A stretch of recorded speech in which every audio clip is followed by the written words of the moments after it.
My name is Alethea McInerney, and I'm from the Procurement Technical Assistance Center. And I hope you can all hear me and see my screen, because we're going to go over Introduction to Government Contracting today.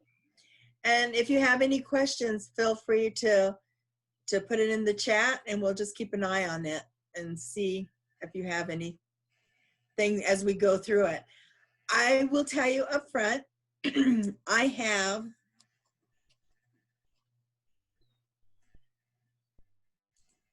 63 slides, okay?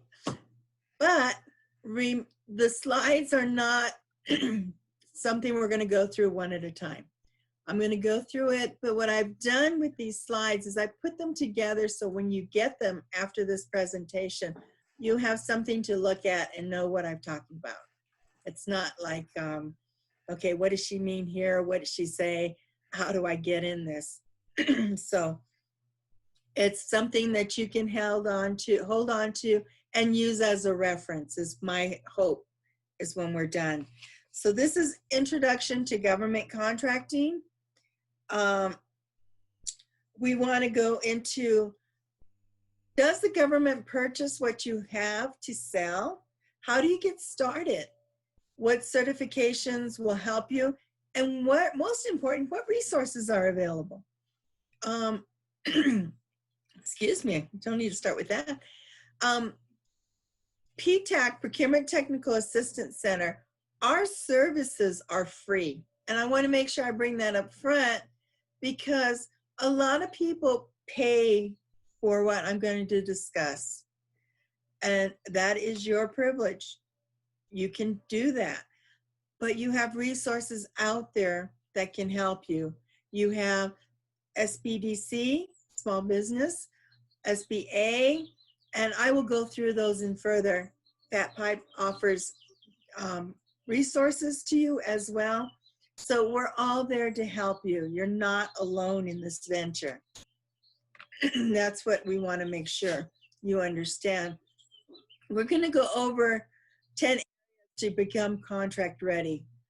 Target agencies, marketing strategy, government marketing, regulations, accounting system, products and service, contract opportunities, registrations, pricing, and contract types. These are all things you need to keep in mind when you're moving forward and setting up this. So it's not something that you can just say, I'm contract ready today. I've got my product. There's a little bit more than that, okay? The market is huge. The government spends $4.4 trillion. We have state and local, and you can see the numbers. It's not small. So there's money out there to be had. Initial considerations, except in rare cases, the government, the federal government, okay, this is federal, not state and local, want a company that's been in business for at least 2 years or more. And there's a reason for that. They want to make sure you have a strong track record and you already have the personnel, resources, and finances to help you get through it. And those are extremely important. The government, the federal government, knows it's not easy to work with them, but they want you to succeed. You're extremely important to the supply chain. And these regulations are there to keep everyone straight, okay? So being procurement ready is to have your business processes and policies in place. You have a management policy, your safety, quality assurance, system security, property, estimating. These are just some of it, okay? One of these probably that I should add is your accounting system. How are you going to account for your time? How are you going to invoice? Can you pass an audit? If somebody came to your place and said, I want to know what time was spent on my project, can you show them without having it intermingle with others? Okay. a big deal right now is cybersecurity. Okay, that is huge. Whether it's federal or state, it doesn't matter. We've all heard it in the news. There's been different state agencies, different schools that have had attacks. They've had ransomware. And unfortunately, some of them had to pay it because they weren't ready. We teach, we can help you get ready. Quality assurance policies. How do you know that your products meet a certain quality? Do you have policies in place? Who makes the day-to-day decisions? Do you have those policies in place? Some of you could be one, some of you could be two or more. But once you start growing, you want to have those in place because you want to know how you're going to move forward.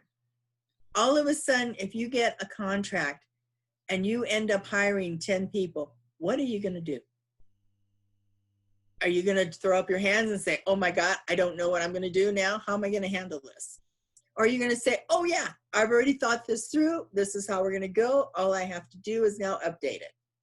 At least you have something on a shelf in your system just to move forward, okay? And those are important. When you're going through and looking for who you want to work with, you want to look at a target. Federal government, as you can see, is this here. When you say, I want to work with the federal government, okay, who? We offer marketing classes, and I'm going to go through a little bit here, but to show you how to identify that.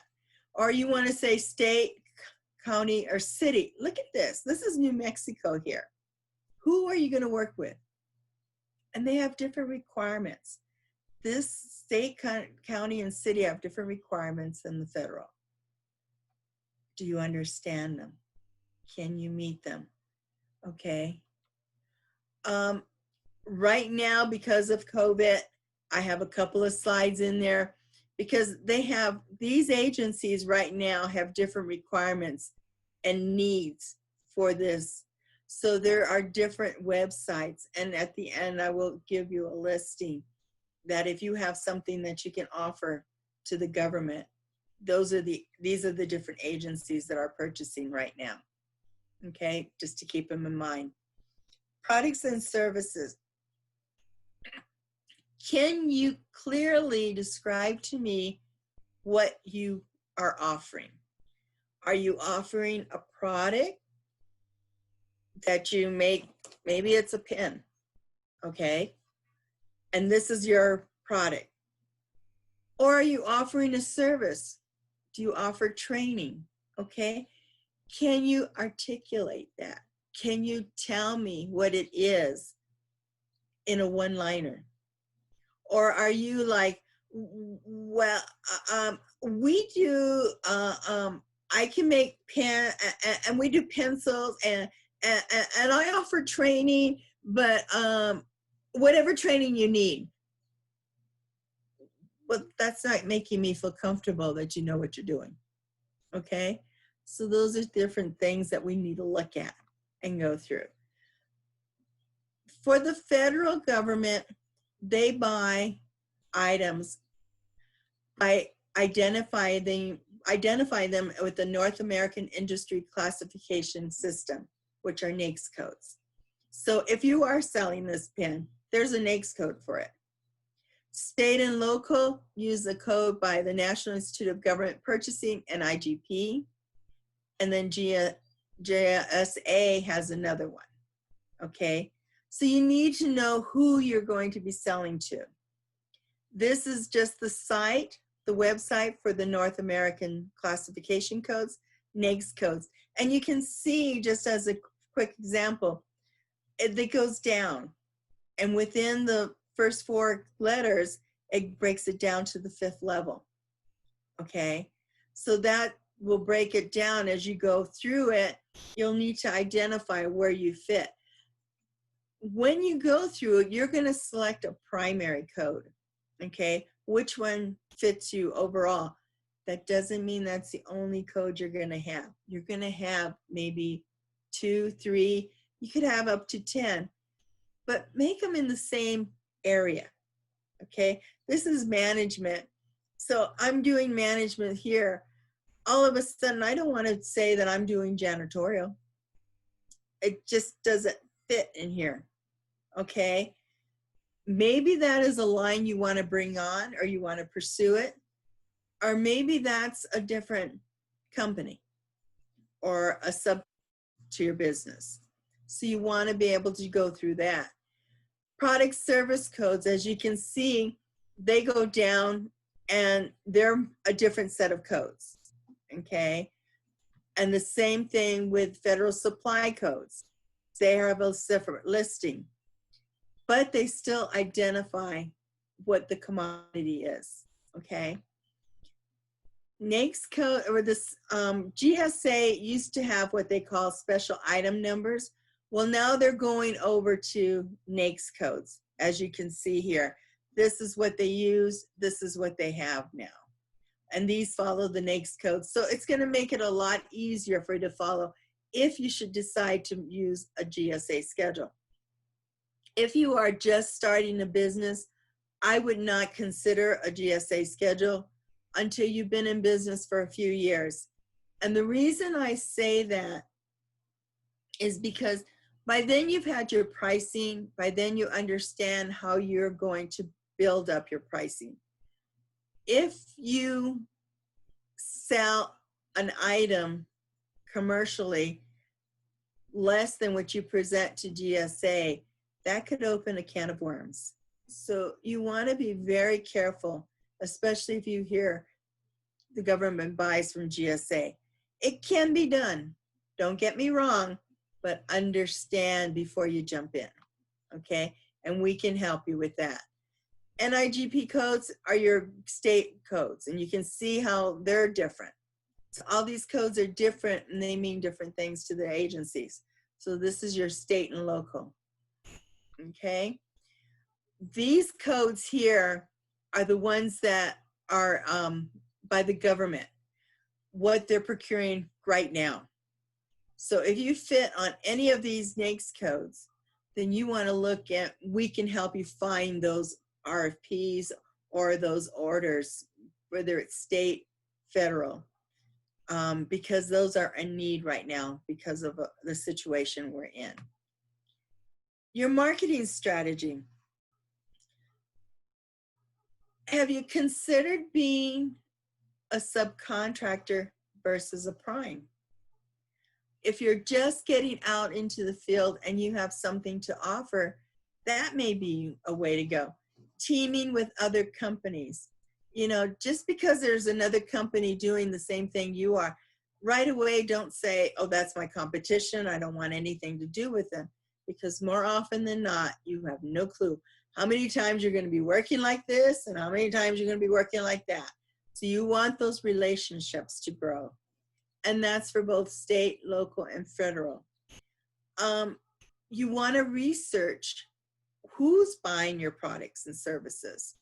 And we have in the Beta SAM, you have your Sunshine Portal or your procurement websites. And I will, like I said, we will go through that further. You want to understand where to look. For federal government, they usually put out a procurement forecast or a request for information or a sources sought notice.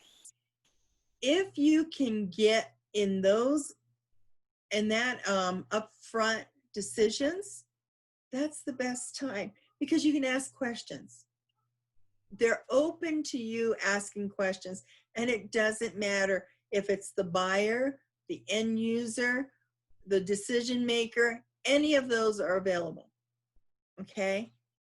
However, once it becomes an RFP, request for quote, or a set aside, all that communication cuts off, and you need to understand that. There's one person you can talk to, and that's the contracting officer who is putting out the RFP or the RFQ. So those are the differences, the big differences on those. In your marketing, you want to have a capability statement. You want to have a brochure, a line card, a business card. Now, we have marketing classes that we go into this in more detail. And here are SBA, SBDC, PTAC, and SB liaisons. Those are all out there to help you, okay? But what I want to talk about just for a second is your business card. A lot of us have business cards, and we have them filled out in one side. The back side is usually blank, okay?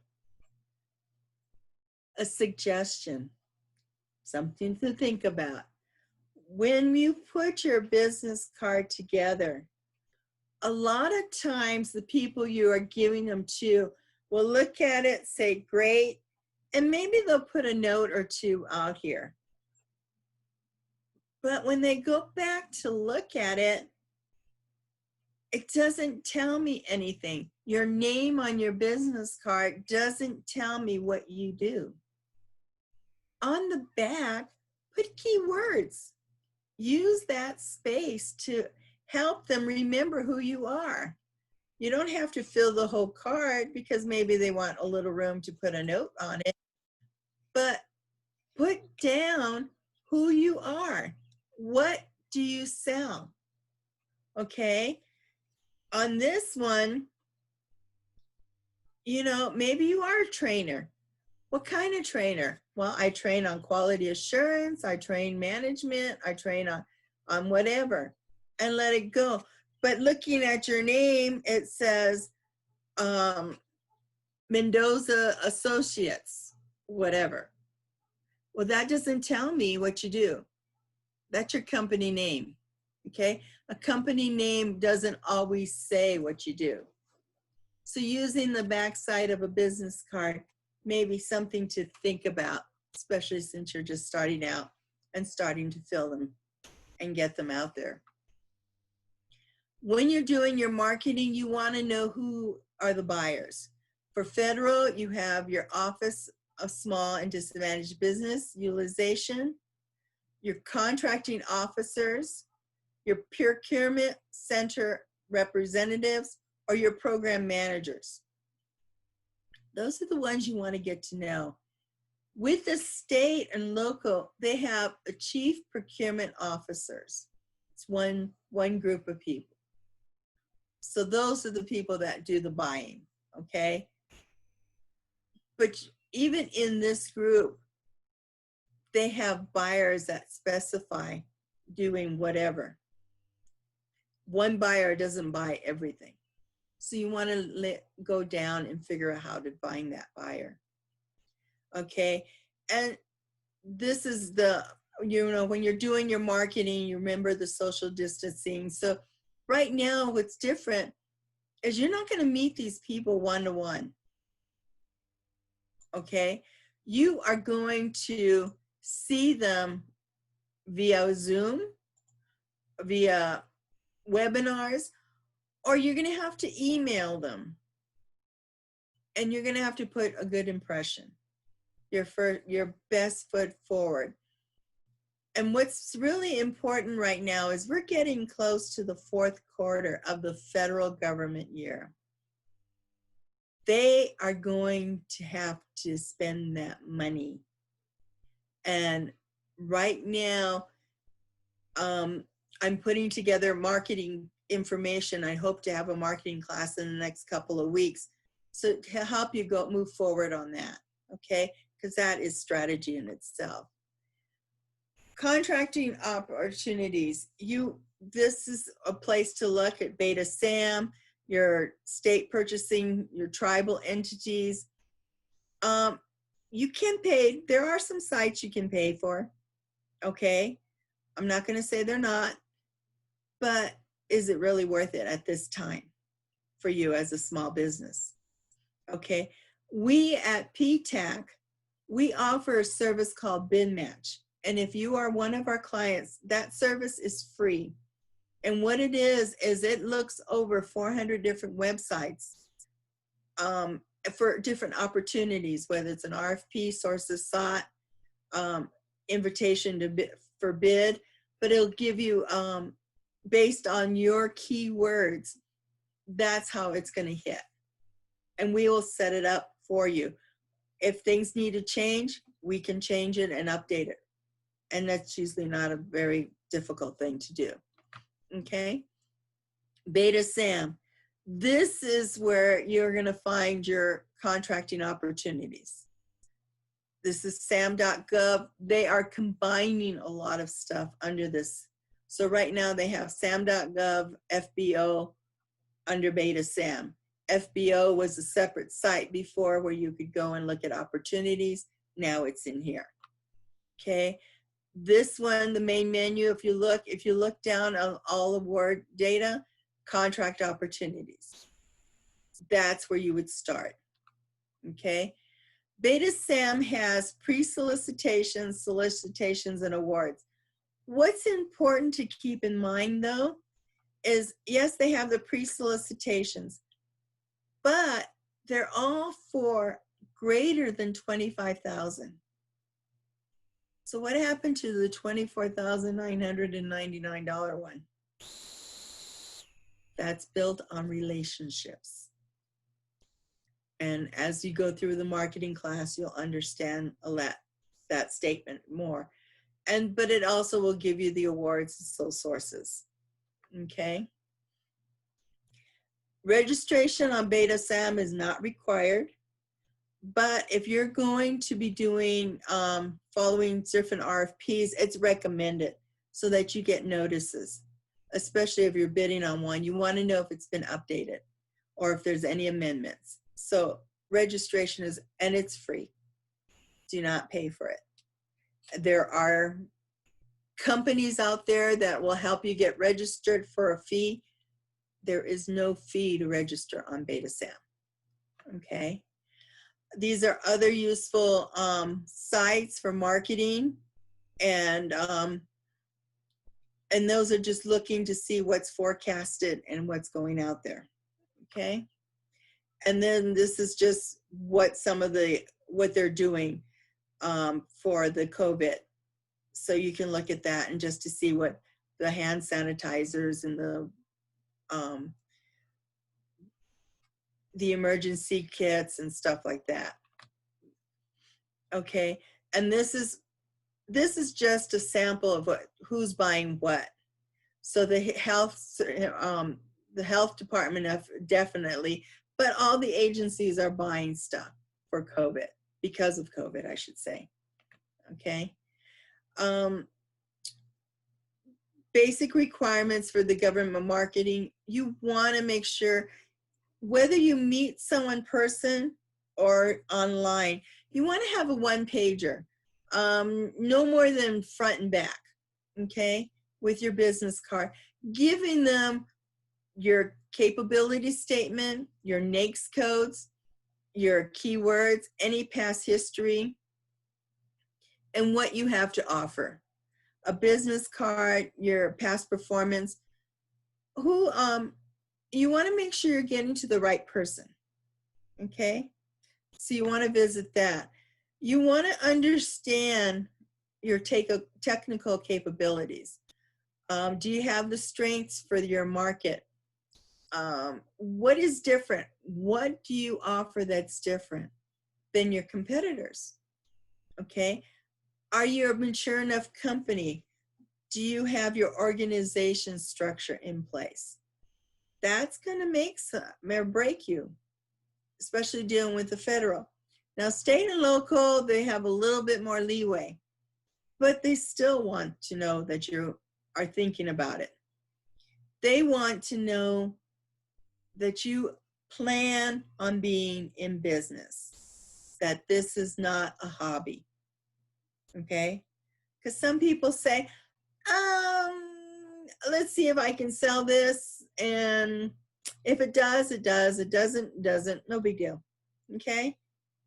But if someone's going to put the time to get their policies in place, get their systems in place, and know what they're doing, then they're going to look at you as a real business. And that's what you want to be looked at as. Are you a low cost provider? And if not, why not? Where are your differentials? Okay. And then this is just highlight on, there's a website here on the COVID, on some of the requirements. So that's there. Registrations. Now, to work with the federal government, you need to be registered in SAM, the System for Award Management. Okay, that's this one. The registration on that site is free. You do not need to pay for it. There are companies out there that will offer to assist you to get registered for a fee. Be careful. And once you are registered in SAM, you are public. So they're going to offer you all kinds of services. And it's up to you. But I would look at what's available for free first and see if anybody can help you before you start paying. And once you become large enough and you can afford it, then yes. But there's other things you're going to need to pay for up front that you don't need to pay for getting registered in SAM. SBA Dynamic Search, the federal government uses that site big time. And they look to see if you have completed it with moving forward, and I'll show you that one. State and General Services Department, have you registered on their websites? DOE National Laboratories, they require you to be registered in SAM, and that's how they look for you, but they also have their own sites.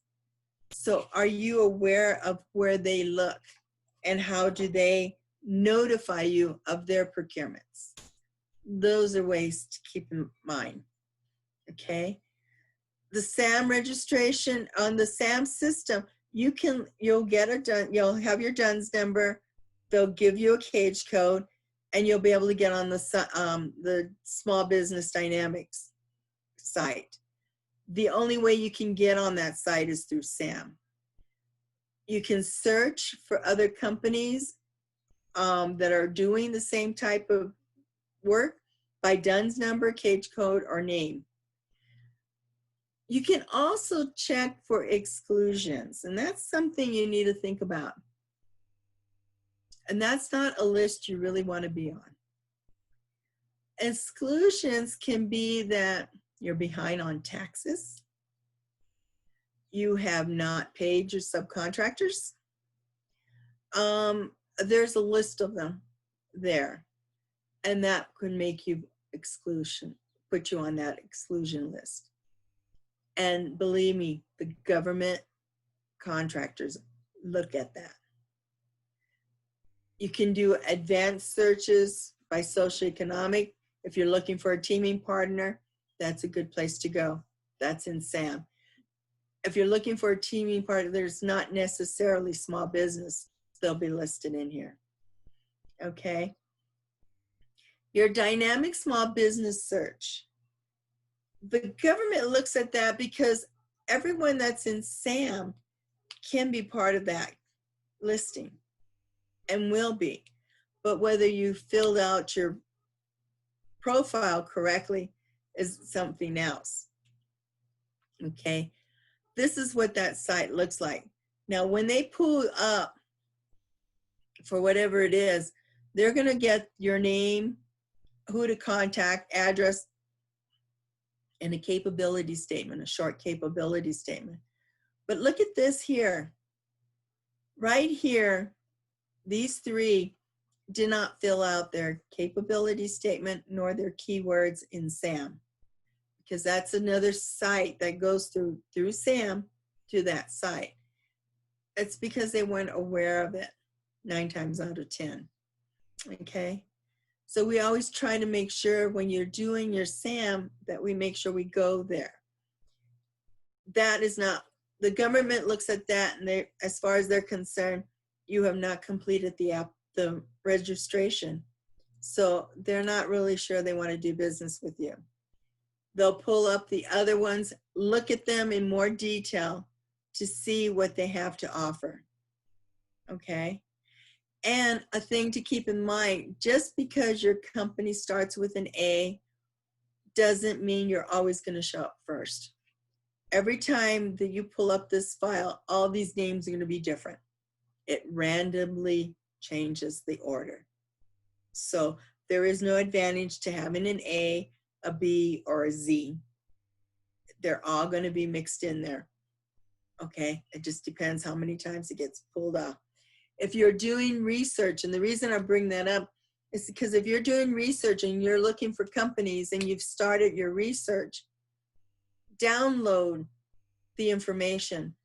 Okay, so you know which ones you've looked at and which ones you haven't. Because otherwise you're going to start all over again every time you go in, because they're never going to be in the same order. Okay. State of New Mexico, you need to register on their site. And you need to understand the commodity codes. For the state, they have in-state preferences. And that is done through the Taxation and Revenue website. So if you're dealing in-state and you're an in-state business, why not fill that out and get credit for being in-state? Okay? All that counts. All that is something that gives you an advantage of anyone out of state coming into work. Because we try to work with the companies in state, but sometimes they don't find them. So they have to go out of state. And that's not always the first choice. Okay. So this is the General Service Department site. And you can see up here, it has a difference, but here's purchasing. Okay, and then they have vendors. Under vendors, they have the NIG commodity codes, supplier registration, helpful links, and active procurements. These are all in those on that site. Okay, and you can find them there. Doing business with New Mexico, you need to know who the Chief Procurement Officer is. They purchase on best value. They're on fair and open competition. Their purchasing is transparency in all of it. And they follow the New Mexico Procurement Code. So for the federal, it's the FAR, Federal Acquisition Regulations. For the state and local, it's the New Mexican Procurement Code. Do you know and do you understand it? Do you know how to get a copy of it? It's on their website and you can go and look at it. Okay? So they do have statewide purchasing agreements and they do sole sources at times. Okay? But do you know who's the buyer? Do you know who's purchasing? Who you need to make that contact with? And then here again, they've gone through and listed, you know, state and local hospitals for the COVID specific. That's all out there. Important regulation requirements. These are things that are under the regulations. When you look at a request for proposal or you're going to present your business, do you have the insurance? Okay. Do you understand what kind of insurance you need? The bonding, the licensing, your security clearances if needed, your health and safety plan, environmental compliance, cybersecurity. Okay. Security clearances are usually DOD and DOE, which we've got right here in New Mexico. Your insurances, if you speak to your insurance company, they usually or they understand what the requirements are. If you do not have one or do not know what the requirements, SBDC can help with provide a listing of insurance companies. Okay, and they have that available. They also have a list of a number for accountants that understand government contracting. okay? Between the two of us, we work together. We try to get people to do webinars or training, and that's how you can meet people one-to-one that do offer DCA requirements, that know how to meet them, your state and local purchasing requirements, the local ordinances, depending on where you're working. Do you know what you have to fall under and see? Okay, those are all things. So, and then the progress payments. Now, because of COVID, progress payments were changed, limitation on subcontracting. A lot of these requirements were changed when COVID hit. So how do they affect you? How long are those changes required? Those are things that we need to look at and see. Okay, these are COVID specific sites. So you'll have those when you get these slides. That'll help you with some of that information. Okay, pricing. Do you know how you're going to price to the government? Whether it be the government or state and local. Do you know how you're going to price your products or services? Have you thought that through? Okay. Have you included all the costs for your business? Being small, you're going to have probably a higher G&A than you are for if you were a larger company, because you have less contracts to pull that all through. Now, if you have employees, do you know what you need for pricing your employees? If you have employees, it's not just their salary. What about FICA, SUTA? What about workman's comp? What about your health insurance? All that needs to be taken care of in your pricing, okay? You wanna make sure you cover that. We have a contract series, and it's a 5-part contract series, and it's gonna start in another week. Ooh. Okay, there's 5 parts to it. Part 1 is solicitation. Part 2 is responding to an RFP. Part 3 is labor laws. Part 4 is pricing. And part 5 is contract management. So that would be something you might consider looking at and attending those classes. Okay. But those all take into account your pricing. Part 31 of the FAR regulation goes into your pricing and what you consider and what can be included in your proposal. Part 12 applies to commercial items, and commercial items are considered those that are off the shelf. I can go into your store and just pick this up and I'm gonna buy it, okay? There's no changes to how you're selling it to everyone else. I just want this, okay? So those are things to look at and to think about. One of the things that did not change with COVID is the New Mexico gross receipts tax. It is still required. So just because you're selling or wanting to do something or have supplies for COVID, don't think the New Mexico gross receipts tax is waived, because it has not been. You're still responsible for that. So you still need to include that in your pricing, or you will still be paying that out of your pocket, okay? So those are things to keep in mind. Accounting system, extremely important. They follow no matter who it is, follows the General Accepted Accounting Principles, GAAP. They are with the Financial Accounting Standards Board. That goes across to everyone, whether it's state, federal, local. That's what they're wanting to make sure you follow.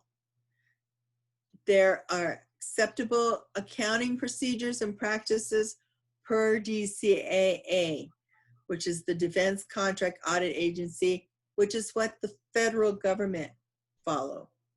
But what you need to keep in mind, even though it's a little bit different, the basis is still the general accepted accounting principles. So you need to have someone that understands that. Can your system create an invoice? Can you segregate your timesheets? If you have more than one job going at a time, can an employee put their time in for all these jobs they're working and it be segregated when it goes to the invoice? That's what they're going to be looking for. For DOD, do you know how to invoice your wide area workflow? Remember I said up front that DOD, or the federal government in particular, wants you in business for more than 2 years? Because they want you to have these policies and procedures in place. They want to know that you're going to do them, that you can meet the requirements. But one of the things is the wide area workflow is a system that you put your invoice in, okay? And the system was created so that you could get your invoices paid quickly. Some of them get paid within 7 days. Some of them 30 days. It depends on the size of your company and the terms of your contract. However, and this is the bottom line, if you do not put your invoice in correctly, that invoice could be out there for 90 days because every time it's rejected, the clock starts over. Can you afford not to have that money? Do you have a line of credit set up? Can you still do your payroll? Can you still pay your suppliers? Because it's not their problem that you didn't submit the invoice correctly. It's yours. You're the business owner. Wide area workflow, if you do everything correctly, runs smoothly, they could say accept it behind the scenes and it gets paid. But if there's one code off, it is rejected.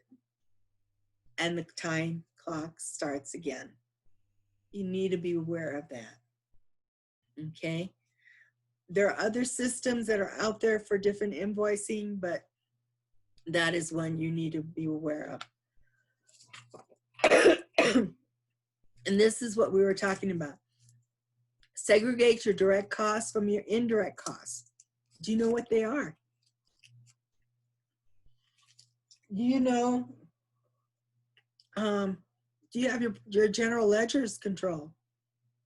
Are those set up? Accurate timekeeping. Can you segregate unallowable costs from allowable costs? And keep in mind, just because it's unallowable for the government doesn't mean it's not allowable for your company. Okay? So you need to just keep it segregated. So when you do your taxes, your company taxes, you still have it there. So there's certain things like, you know, maybe you have an employee Christmas party. Well, the government's not going to pay for that, but that's part of doing your business. So you can't put it in your rates, but you can claim it on your taxes at the end of the year for the company. So keep it in mind. Just because it's not an allowable cost with the government doesn't mean it's not an allowable cost for your company. That's where your accountant comes in. There, the rules for the COVID, a lot of you heard about the PPP, the EIDL by SBA, getting those to you. Can you show proof that you've spent it the way you're supposed to? That's your accounting system. And that can make and break you. Are you going to be forgiven for the money, or are you going to have to pay it back? It's going to depend how you're set up, your accounting system.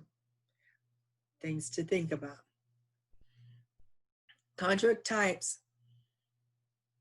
A lot of small businesses like to go after a firm fixed price. And the reason being is because it's usually competitive and they don't do an audit on your rates for that, okay? Time and material, cost plus fixed fee or fee or incentive fee. The if you're federal, DCA can come in and do an audit on your rates. And what they'll look to see is what's in your indirect rates. Make sure your cost is correct, okay? Keep that in mind. Firm fixed price, it's usually competitive. So whatever price you have, that's the price you invoice, okay? And that's what it takes to do the work. There's different structures. There's purchase orders, indefinite delivery, indefinite quantity. That's because they don't know what they need yet. But they may have 10 companies bid and lower it down to 2 or 5. And then when they have some work, those are the only people that can bid on that work. It doesn't go out to everyone again. Basic order and agreement. So these are the different types of contracts and the way they're structured. So you want to understand what you're bidding on. You don't want to bid on IDIQs thinking you're getting all that work. You want to understand what that work is, or what the availability of that work is going to be for that contract. COVID specific, there is a thing called other transactional authority. That's usually for new research, something different, and it's usually a consortium. So I don't think you'll be getting into that right now, but if you need more information, we can explain that to you. Letter contracts, emergency sole source procurements. Those have been happening right now, okay? And then very common to see, and these are the FARs that are going under there, okay? When you're looking to see if your contract ready, can I afford to wait up to 90 days on a payment? Remember, if you go and put your invoice in and there's something incorrect with your invoice, they're going to ship it back to you, say, fix it, and the time clock starts again, okay? When you are working with your contracting officer, you want to build those relationships. You don't want to have adverse relationships with your contracting officer. You want to be very understanding to their needs. And remember, you're not their only client, okay? You're not their only person they're working with. So if they're having a bad day, 2 people having a bad day don't make it. That's it. Just try to understand, come back at a different time and say, you know what, I'm sorry, I didn't get off on the right foot. I need you to verify this for me. Verify the codes. Make sure they're right. Are you compliant with the regulations? Do you know what regulations you need to follow? State and local or federal? Which ones apply? Which ones have been called out?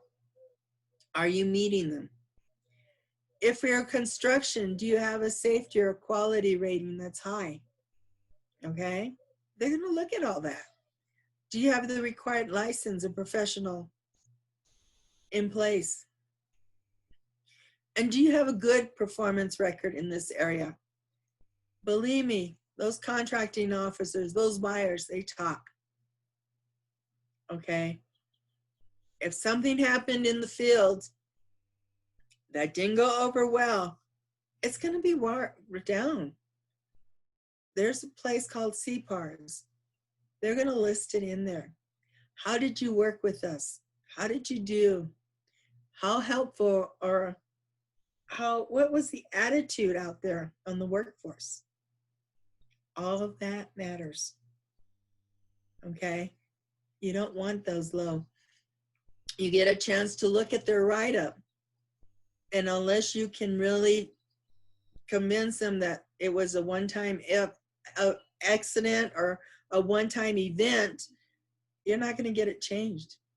And that record's going to follow you continuously. Okay?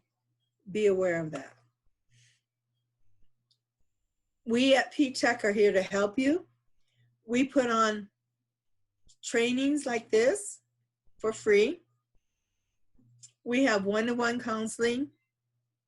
We have different workshops. The Bid Match program, I told you, is something that you can get that will give you proposals or let you know when RFPs, sole sources SOTs are out.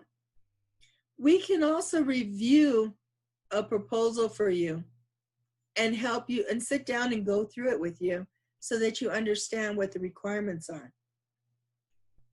Okay? We can do a pricing review. We cannot do it for you, but we can do it as a review. We can be a red team, another set of eyes for you. But just don't come in 2 hours before it's due and hope to have something, because that's not going to work. Just like you took time to go through it, it takes us time to go through it as well with our schedules. But all these are free for you, and we offer them to you. And we have our advisors, and if one cannot help, we pull on another one. Right now, during the COVID, we are still operating, okay? Yes, we're not. I'm located, when I'm at the office, off of Alameda at the CNN Workforce Solution with 2 other coworkers. We have a coworker in Santa Fe. We have one at the Hispanic Chamber, one in Las Cruces, and one in Clovis. And we also travel when we're allowed to. And we go to different locations. Like today, I would have been at PTAC doing this presentation. But since that wasn't allowed, we're doing this virtual. But we're still here to help. And that's the whole point. Okay? This is some of the workshops that we offer. But I also want to bring to your attention, if there's something you need, okay, and we don't have it drawn out here or covered, let us know. Each of you can work with an advisor, and we can put something together to help you through it, okay? I've put together a class for ethics because we were asked. They wanted to know about ethics. That's not our normal, but we do it, okay? It can be done. This is the 5-part series that's going to start next week, and you'll see it on our website if you go there. If Laura decides we want to do it this way again for that pipe, we can do it too. These are different certifications. We have our self-certifications as well as external, and we can help you with those. These are self-certification, and then you self-certify in SAM. These are certifications that have to go through SBA, but we can help you make sure you move forward with it. Okay? This is for New Mexico, and the way to get these preferences, is by going to the tax and revenue. There's a form to fill out, and what they do is they verify all the information, and we can help you with that. This is where our offices are, and these are all the areas we cover, okay? And those are usually where an SBDC office is. That's where we go and we'll serve. That doesn't mean that everyone else is left off. They usually come to us or call us, and we work with them virtually, okay? So if there's somebody out of the area, we've done that as well. Our services benefit. We benefit the government. And the reason we benefit the government or state and local is because we help get the vendors ready to work with them. We try to help you understand their requirements, what you're going into, what you need before you can get a contract. Large prime contractors come to us because they're looking for small businesses that are ready to work with them. Large contractors, especially in the federal arena, have small business plans that they need to meet. They need to meet their requirements.